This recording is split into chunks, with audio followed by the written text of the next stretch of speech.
एक बार एक सेठ ने एक शोरूम खोला और एक बुजुर्ग को इनॉग्रेशन के लिए बुलाया। उद्घाटन के बाद जैसा कि होता है कि शोरूम के मालिक ने उन बुजुर्ग की बड़ी इज्जत की। बड़ी इज्जत अफजाई करने के बाद उनको बताया कि देखिए, यहाँ पे 21,000 चीज़ें हैं इस शोरूम में बेचने के लिए। इसमें से आपको जो भी चाहिए, जितनी चाहिए आप ले लीजिए। बुजुर्ग हंसे और बोले कि इनमें से एक भी चीज़ मुझे जीने के लिए ज़रूरी नहीं लगती। मुझे तो इस बात का ताज्जुब होता है, आश्चर्य होता है कि इंसान इन सभी गैर ज़रूरी चीज़ों का इस्तेमाल करता कहाँ है।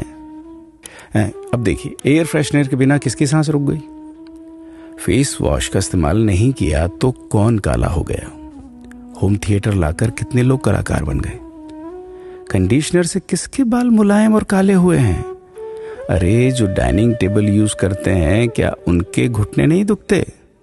थोड़ा दिमाग पर जोर डालकर याद कीजिए कि हैंड वॉश के बिना आपके किस दादा के पेट में कीड़े हो गए थे। अगर हम डीओ मारकर निकलते हैं तो क्या लोग हमें सूंघने आते हैं?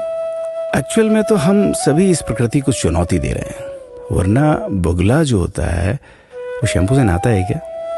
मोर अपने रंगों को संवारने या बचाने के लिए कौन सा कंडीशनर या फेस वॉश इस्तेमाल करता है?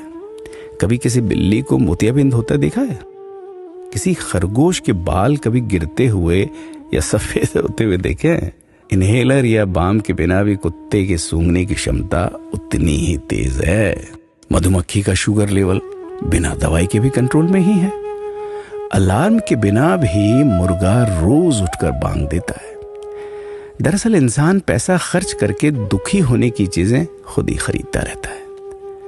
नेट बंद तो दुखी, लाइट जाए तो दुखी, मोबाइल का चार्जर खराब तो दुखी, केबल टीवी कट जाए तो दुखी, मच्छर मारने की दवाई ना मिले तो दुखी, महिलाओं को मेकअप ना मिले तो दुखी, मैचिंग कपड़े नहीं मिले तो दुखी। आजकल इंसान 10 मिनट में 20 तरह से दुखी और परेशान रहता है। बाकी तो गुड़ की रोटी या प्याज रोटी खाकर हाथों का तकिया बनाकर पीपल के नीचे जो आराम से सो जाता है, उसे दुखी करने के लिए तो फरिश्तों को नीचे आना पड़ता है। ये सब देखा देखी का खेल है। सच तो यह है कि सुखी रहने के लिए बहुत कम खर्चा होता है, लेकिन दूसरों को दिखाने में कि मैं कितना सुखी हूं, इसी में बहुत ज्यादा खर्चा होता है। जैसे जैसे सुविधाएं बढ़ रही हैं, दुखी होने के रास्ते भी खुलते जा रहे हैं। अगर आपको ये सब सच लगता है तो लोगों को जागृत कीजिए और फिजूल खर्च से बचाइए।